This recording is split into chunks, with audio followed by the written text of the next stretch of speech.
बिस्मिल्लाहिर्रहमानिर्रहीम। अस्सलाम वालेकुम वरहमतुल्लाहि वबरकातुहू। उम्मीद करती हूँ कि आप सब ठीक होंगे।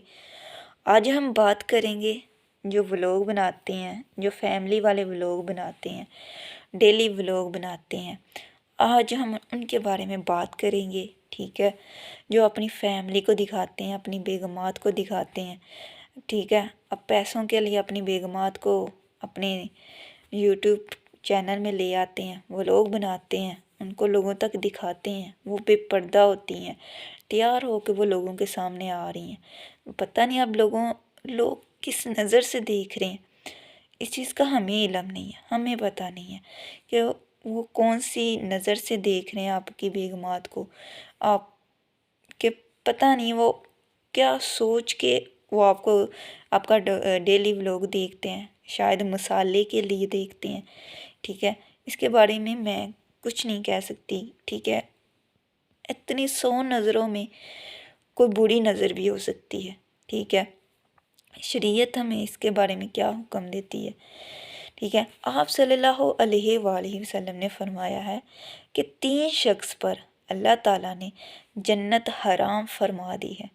3 शख्सियत पर जन्नत हराम फरमा दी है। नंबर 1, जो शराब पीता रहता है। दूसरा, वो जो अपने माँ बाप को तकलीफ़ देता है। तीसरा, वो जो अपने घर वालों में नापाक काम मैनी, इससे मुराद क्या है, जना, और इसकी तरफ बुलाने वाली चीज़ों, मसलन बेपर्दा, अपनी बेगमात को किसी के सामने लेके जाना बेपर्दा। ठीक, उस पर अल्लाह ताला ने जन्नत हराम कर दी है कि अगर वो अपनी बेगमात को ऐसी दावतों में लेके जा रहे हैं, ऐसे नामर्दों से उसकी मुलाकात करवा रहे हैं, उनसे वो हंस हंस की बातें कर रही है। ठीक है, और उनके हाथ पे अपना हाथ मार रही है, तो वो शोहर देख रहा है, तो अल्लाह ताला ने फरमाया कि ऐसे मर्द पर जन्नत हराम कर दी है।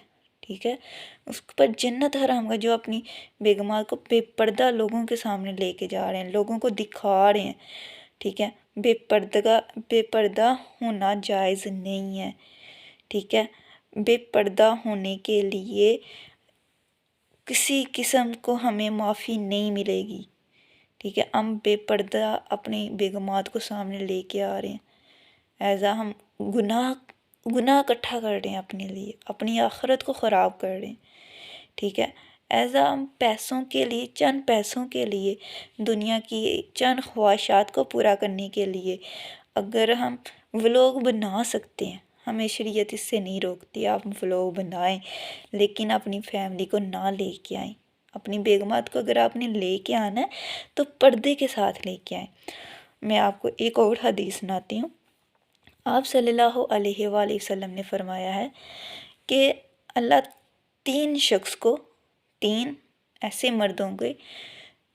मर्द ज़्यादा होंगे, लेकिन 3 मर्द ऐसे होंगे कि जिनको अल्लाह ताला क़यामत वाले दिन देखेगा भी नहीं। अल्लाह ताला उनको देखेगा भी नहीं। नंबर 1, जो अपने माँ बाप की नाफरमानी करेगा।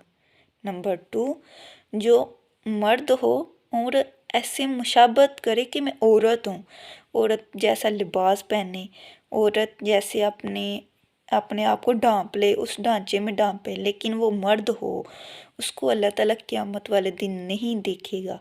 तीसरा, वो जो अपनी बेगमात को बेपर्दा करे, बेपर्दा लोगों के सामने लेके आए। ठीक है, और लोगों से मिलाए, लोगों से उसको हंस हंस की बातें करने की इजाज़त दे। अल्लाह ताला उसको क़यामत वाले दिन नहीं देखेगा।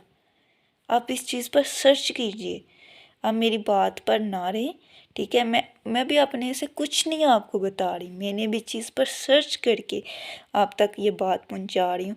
ठीक है, मैंने ये हदीसें पढ़ी, मैंने बाकायदा इस पर वीडियो नहीं बनाई, मैंने इस पर सर्च की। ठीक है, मैंने सर्च करके ये मुझे यकीन हुआ, इस पर मैंने ज़्यादा इस पर सर्च की कि मुझसे कोई गलती ना हो जाए, किसी भी भाई का या किसी भी बहन का दिल ना दुख जाए। ठीक है, मैं जो भी आप तक हदीस लेके आती हूँ उस पर पहले मैं सर्च करती हूँ, फिर आप तक پہنچاتی ہوں، کیونکہ دین میں جو بات حق ہے نا، دین میں جو سچی بات، صحیح بات لوگوں تک پہنچانی چاہیے۔ جب میں نے یہ حدیثیں پڑھی تھی نا تو میں خود ڈر گئی تھی، ٹھیک ہے۔ ہمیں شوہر کی اطاعت کا حکم دیا گیا ہے، لیکن سب سے پہلے اللہ اور اس کے رسول کی اطاعت ہم پر فرض ہے، ٹھیک ہے۔ پردہ ہم پر کس نے فرض کیا ہے؟ اللہ تعالیٰ نے، ٹھیک ہے۔ اگر ہمیں کسی محفل میں جانا ہے تو پردے کی حالت میں، پردے، اگر ہمیں کسی کے سامنے بھی ایسا جانا ہے تو پردے کی حالت میں، ٹھیک ہے۔ ہم اپنی شوہر کو بھی اس چیز پہ منع کر سکتی ہیں کہ ہم بے پردہ ہو کر کسی محفل میں نہیں جائیں گے، کسی کے سامنے بھی نہیں جائیں گے، ٹھیک ہے۔ ہم اس پر سوال اٹھا سکتی ہیں، ٹھیک ہے۔ ہم منع کر سکتی ہیں اپنی شوہر کو۔ اگر پھر بھی شوہر کہے کہ نہیں جانا ہے، جانا ہے، تو آپ اس سے کہیں کہ میں اس حالت میں نہیں جاؤں گی، میں پردے کی حالت میں جاؤں گی۔ اگر پھر بھی وہ زبردستی کرے کہ نہیں جانا ہے، جانا ہے، ایزا آپ اپنے رشتے کو بچانے کے لیے، ٹھیک ہے، آپ اگر جاتے ہیں تو وہ شوہر پر گناہ ہوگا۔ اس کا سوال، اس کے بارے میں اللہ تعالیٰ اس سے، شوہر کے سے سوال کرے گا قیامت والے دن، ٹھیک ہے۔ آپ اس چیز سے بری ہو جائیں گی۔ لیکن جو اب میرے بھائی ہیں یوٹیوب پر جو اپنی بیگمات کو بے پردہ لوگوں کے سامنے لے کے آ رہے ہیں، تو آپ پلیز اس پر سرچ کر لیں، ٹھیک ہے۔ آپ ولاگ بنائیں لیکن اپنی بہن یا اپنی بیگم کو نہ لے کے آئیں، ٹھیک ہے۔ ہمارے ایک بھائی ہیں اسد بھائی، وہ بھی ولاگ بناتے تھے، لیکن ایزا اللہ تعالیٰ نے ان کا دل پھیر دیا، اللہ تعالیٰ نے انہیں ہدایت دی، تو انہوں نے فیصلہ کر لیا کہ آج کے بعد میرے ولاگ میں میری بیگم نہیں آئے گی، میری فیملی نہیں آئے گی، ٹھیک ہے۔ تو ہمیں یہ والا کام کرنے کی ضرورت ہے، ٹھیک ہے۔ ہمارے نوجوانوں کو یہ کام کرنے چاہیے، ٹھیک ہے۔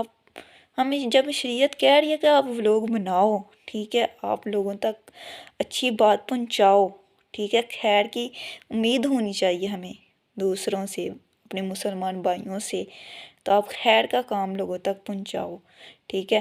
لیکن اگر کوئی بہن آنا چاہتی ہے، وہ پردے کے ساتھ آ جائے، پردے کے ساتھ اس کو اجازت ہے، وہ آ جائے، لیکن اپنی پردے کا ضرور خیال رکھے، ٹھیک ہے۔ اگر میری کوئی بات بری لگے تو معذرت، فی امان اللہ۔